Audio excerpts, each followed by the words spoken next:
Assalamu alaikum jama'a. Shin kun lura yadda zafi da hazo ke karuwa a Najeriya a kwanakin nan? A yau, za mu duba cikakken rahoton yanayi a duk faɗin ƙasar da abin da ya kamata ku kula da shi. Babban labari: a mafi yawan jihohi, musamman arewa, yanayi zai kasance mai zafi sosai tare da hazo. Matakacin zafi a arewa zai kai digiri Celsius 30, yayin da dare zai sauka zuwa digiri Celsius 90.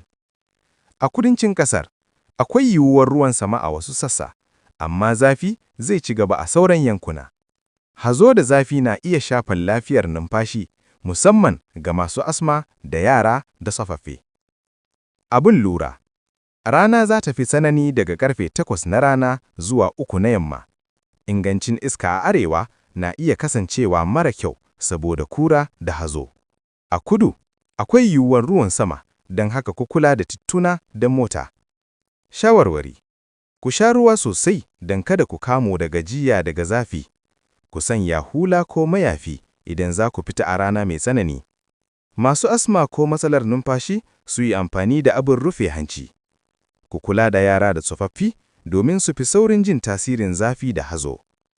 Yanayi ni'ima ne daga Allah, amma wajibi ne mu kula da kanmu. Idan wannan bayani ya amfane ku, ku danna like, ku yi share domin wasu masu amfana. Ku biyo mu domin samun sabbin rahotannin yanayi da labarai masu muhimmanci.